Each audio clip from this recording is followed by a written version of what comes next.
Mula pa sa simula, si Althea ay pinanganak sa isang marangyang pamilya. Siya ang nag-iisang anak ng mayamang mag-asawa na sina Don Fernando at Doña Rosalinda. Buhat pa lamang sa kanyang pagkabata, nasanay na si Althea na mamuhay sa karangyaan at bihirang matupad ang kanyang mga hilig at pati na rin ang kanyang mga kagustuhan. Dahil dito, ay lumaki siya bilang isang dalagang maarte at matapobre. Sa pagpasok niya ng high school, napili ni Althea na mag-aral sa isa sa pinakasikat at mamahaling paaralan sa buong bansa. Naroroon ang mga anak ng mga kilalang pamilya, mga sikat na mga artista, at mga mayayamang negosyante. Dahil sa kanyang yaman, ang karamihan ng mga estudyante ay pilit na nagpapakumbaba at nagnanais na maging kaibigan si Althea. Ngunit sa kabila ng mga pagsisikap ng mga ito, hindi niya ito pinapansin. Para sa kanya, hindi niya dapat pag-aksayahan ng oras ang mga taong mababa ang antas sa buhay. Subalit isang araw, biglang nagkaroon ng malubhang krisis ang pamilya ni Althea. Sila ay lubos na nagkabangkarote at ang kanilang mga ari-arian ay kinuha ng mga utang. Sa loob ng isang iglap, ang dating marangyang buhay ni Althea ay naglaho na parang bula. Ang dating magarang paaralan at mamahaling mga gamit ay naging pangarap na lamang. Sa pagkakataong ito, ay napilitan si Althea na lumipat sa isang pampublikong paaralan na malapit sa kanilang barangay. Sa kanyang unang araw sa bagong paaralan, nadama ni Althea ang pagkakaiba. Hindi siya sanay sa mababang kalidad ng mga pasilidad at hindi rin siya komportable sa mga kapwa estudyanteng mula sa mahihirap na pamilya. Lalong nahirapan si Althea sa pakikipag-ugnayan sa kanila dahil sa kanyang pagiging maarte at matapobre. Nako, ano ba yan? Bakit ko kailangang makisama sa mga taong ito? Masyado silang cheap para sa kagaya ko. Bulalas ni Althea nang malagay ng isang gawing bahagi ng kantina ang isang basang pagkain. Ma'am, hindi po kami cheap. Wala lang kaming kaya katulad ng iba. Pero tao rin po kami. Tugon ng isang mabait na estudyante na nagngangalang Ana. Umirap si Althea sa babaeng estudyante. Hindi kita kailangang kausapin. Ang pakikipag-usap sa mga taong katulad mo ay pagsasayang lamang ng oras ko. Pabirong sabi ni Althea na puno ng kayabangan. Sa loob ng ilang araw, patuloy na nagpatuloy ang hindi pagkakaintindihan ni Althea sa mga estudyante sa kanyang bagong paaralan. Dumating ang araw na naging kilala siya bilang maarte at matapobreng estudyante. Minsan rin siyang binubuli dahil sa kanyang likas na kaartihan. Binabaliwala lamang ito ng dalaga at hindi pinapansin ng mga cheap na tao. Maya-maya nang papasok na siya sa paaralan, ay bigla na lamang may humarang sa kanya ng mga babae. Nandito na ang maarting babae, wika ng babaeng estudyante, habang umunguya ito ng bubblegum. Excuse me, you're blocking my way, maarting sabi naman ni Althea. Ang arte talaga ng babaeng ito no? Ang sarap mong paiyakin, natatawang sabi ng malditang babae, habang tinutulak-tulak na si Althea. Ano ba? Tigilan niyo nga ako? Wala naman akong ginagawa sa inyong masama. Kunot noong sabi ni Althea, na halatang natatakot na sa mga ito. What if ayaw naming tumigil ha? Magsusumbong ka sa mami at daddy mo ha? Pangaasar pa ng mga babae. Habang pinagtatawanan siya, hindi nakatiis si Althea at napaiyak na lamang siya habang masama ang tingin sa mga babae. Nako, umiiyak na naman ang bata. Nakakatakot. Baka magsumbong yan sa daddy niya. Parang bata ang arte-arte. Sabay nagtawanan ng mga babae at tinalikuran na siya. Patuloy pa rin sa pag-iyak si Althea ng mga oras na yon, hanggang sa biglang may lumapit sa kanya na lalaking estudyante. Inilahad nito ang isang panyo, kaya bahagyang nagulat ang dalaga at nilingon nito. Nakita niya ang isang binatang estudyante na classmate niya rin. Sa natatandaan niya, ito si Diego, isa sa kaibigan ni Ana. Maraming salamat ha, umiiyak na pasasalamat ni Althea.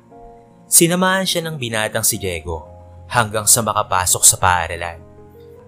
Biglang gumaan ang pakiramdam ng dalaga sa binata dahil sa kabutihang ipinakita nito. Isang araw sa kantina ay nakita niyang Masayang kumakain ang grupo ni Ana, kung saan ay naroroon rin si Diego na tahimik na tumatawa. Nahihiyaman, ay nilakasan ni Althea ang kanyang loob at lumapit kay Ana. Hello, pwede ba akong makijoin sa inyo? Nahihiyang tanong ni Althea.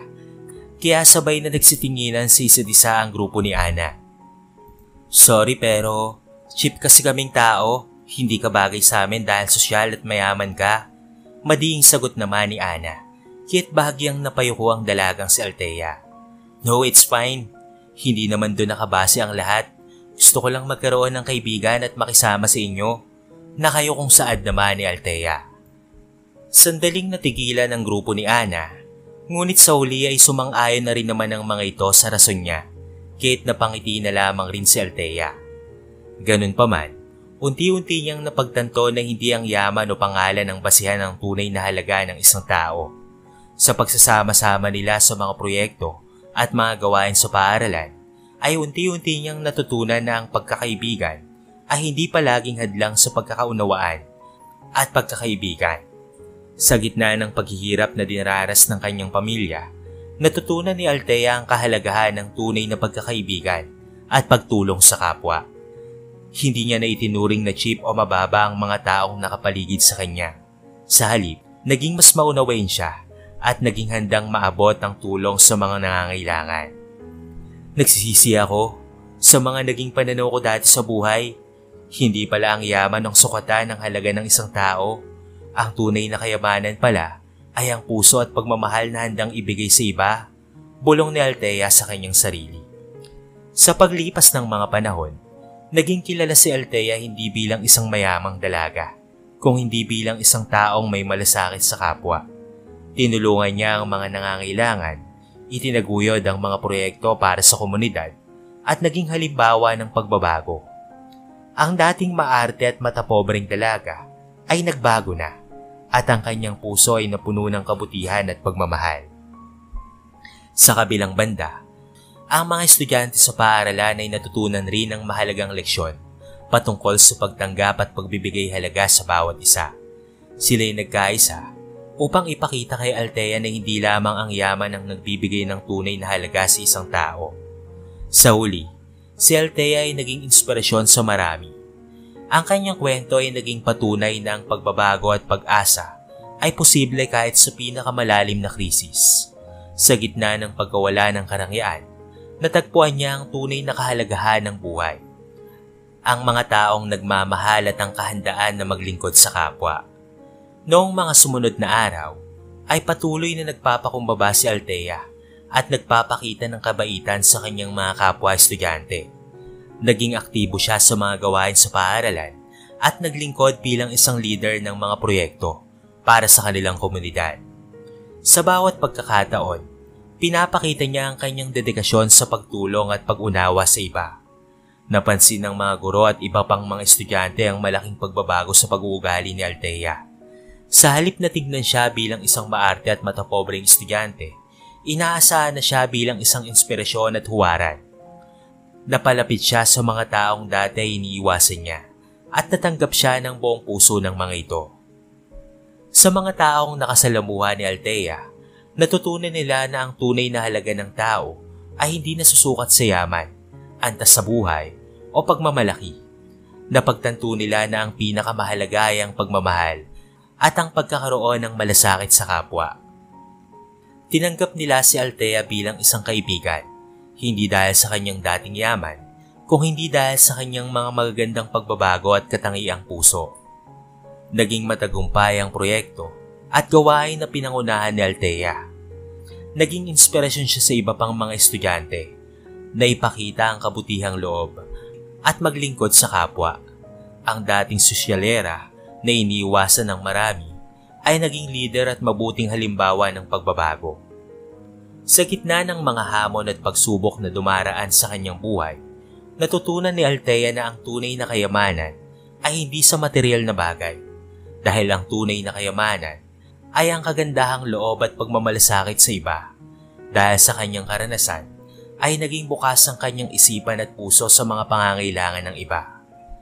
Habang naglalakad siya sa paaralan isang umaga, sinambit ni Althea sa kanyang sarili na ang buhay ay isang paglalakbay na puno ng mga aral at pagbabago.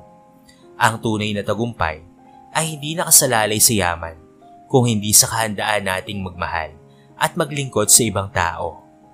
At sa tuwing natatapos ang araw, hindi na puno ng pagmamalaki at kayabangan ng puso ni Althea, kung hindi puno na ito ng kasiyahan at kaligayahan dahil sa mga taong kanyang natulungan at mga tunay na kaibigan na kanyang natagpuan sa mga pinakamalalim na krisis ng buhay. Dahil sa mga pagbabago sa buhay ni Althea at sa kanyang mga pagbabagong pag-uugali, inakala niya na maaaring magbago rin ang kanyang mga dating kaibigan mula sa dating paaralan. Ngunit sa hindi inaasahang pangyayari, sa halip na matanggap siya ng mga ito ng buong puso, natuklasan ni Althea na hindi nagbago ang mga ito at hindi pa rin siya tinatanggap. Nagpatuloy ang mga dating kaibigan ni Althea na ipakita ang kanilang kayabangan at pagmamataas. Tinawag nila si Althea na Chief at sinabing hindi sila interesado na maging kaibigan niya. Sa halip na maging bukas ang mga puso nila sa posibilidad ng pagbabago at pagkakasunduan, nanatili silang matapobre at nagpapakitang mayaman. Nadurog ang puso ni Althea sa biglaang pagtanggi at pagpapahiya na naranasan niya mula sa mga dating kaibigan. Sa unang pagkakataon ay naramdaman niya ang tunay na kahulugan ng pagmamataas at kawalan ng pagkakaintindihan. Ganun pa man, hindi ito nagpaiwan ng galit sa kanyang puso o kahit pa maging lungkot. Sa halip, nagbigay ito ng inspirasyon sa kanya upang magpatuloy sa kanyang pagbabago at patunayan na ang halaga ng isang tao ay hindi nasusukat sa yaman o antas sa buhay. Kahit na nasasaktan, hindi nagpatalo si Althea. Sa halip na isinuko ang kanyang mga pagbabagong pag-uugali, tinanggap niya ang kanyang bagong realidad at ipinagpatuloy ang kanyang paglalakbay sa pampublikong paaralan. Nagpatuloy siya sa pag-aaral at sa pagtataguyod ng mga proyekto para sa kapakanan ng komunidad. Sa bawat araw na lumilipas, naging malakas ang kanyang determinasyon na patunayan ang tunay na halaga ng isang tao. Hindi batay sa yaman o katayuan nito, kung hindi sa kabutihan ng kanyang puso at ang kakayahan na magbigay ng tulong sa kapwa. Habang lumilipas ang mga buwan, naging kilala si Althea sa buong paaralan, hindi lamang bilang isang magaling na estudyante, kung hindi bilang isang mabuting leader at kaibigan. Nakilala siya sa kanyang mga gawaing pangkomunidad at ang pagtulong sa mga nangangailangan. Sa mga oras na kinakailangan ng tulong at suporta, si Althea ang kanilang kinakapitan at nagbibigay ng inspirasyon sa kanila. Sa kabila ng mga hamon na kanyang kinakaharap, ay nagpatuloy pa rin siyang itaguyod ang kanyang mga adhikain at nagsisilbing inspirasyon sa mga kapwa-estudyante. Kasiyasiya ang panahon para kay Althea matapos niyang harapin ang pagtanggi at pagmamataas ng kanyang mga dating kaibigan. Sa kabila ng mga pangyayaring iyon, ay natagpuan niya ang tunay na kasiyahan sa mga taong totoong nagmamahal at tinatanggap siya ng buong puso. Ang mga oras na kasama niya si Ana ay puno ng tawanan, samahan at pagmamahalan.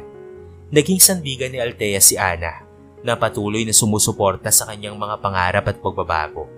Sa pamamagitan ng kanilang malalim na pagkakaibigan, nadama ni Althea na hindi importante ang dami ng mga kaibigan, kung hindi ang kalidad ng mga taong kasama mo. Ang mga magulang naman ni Althea ay labis na nagagalak sa pagbabago na kanilang nakikita sa kanilang anak. Napuno sila ng kaligayahan at pagmamalaki sa kabutihang ipinapakita ni Althea at pati na rin sa pagmamahal sa iba. Nakita ng mami at daddy niya ang pinagdaraanan niya at natutuwa sila na napili ni Althea ang tamang landas. Nakita nila ang determinasyon ni Althea na maging mabuting tao. At sa bawat pagpapalakas at tagumpay na nakamit niya, nararamdaman nila ang patuloy na pag-unlad at pag-angat ng kanilang anak. Hindi nila kailanman pinabayaan si Althea sa kanyang mga pangarap at lagi silang nasa tabi niya upang suportahan siya. Sa kabuuan ng pagbabago ni Althea ay hindi lamang nakapagdulot ng kaligayahan sa kanya, kung hindi pati na rin sa kanyang mga magulang. Ang kanilang pamilya ay nabuo sa basbas ng pagmamahal, suporta at pagkakaisa. Ang mga araw ay puno ng kasiyahan at pag-asa para sa kanilang pamilya. Sa bawat hakbang na ginagawa ni Althea patungo sa kanyang mga pangarap, nararamdaman niya ang suporta at pagmamahal ng kanyang mga magulang. Ang kanilang kaligayahan ay nakapagbibigay kay Althea ng lakas ng loob at determinasyon na harapin ang anumang hamon na kanyang maharap. Napagtanto ni Althea na ang tunay na kasiyahan ay matatagpuan hindi lamang sa pagkakaroon ng material na bagay, kung hindi sa pagmamahal at pagkakaisa ng pamilya at tunay na mga kaibigan. Sa kanilang tulong at suporta, patuloy siyang nagiging mabuting tao at nagsisilbing inspirasyon sa iba. Ang kwento ni Althea ay naging patunay sa gitna ng pagsubok at paghihina. Maaaring mahanap ang tunay na kasiyahan sa pamamagitan ng pagbabago at pagpapahalaga sa mga taong totoong nagmamahal at nagpapahalaga rin sa iyo.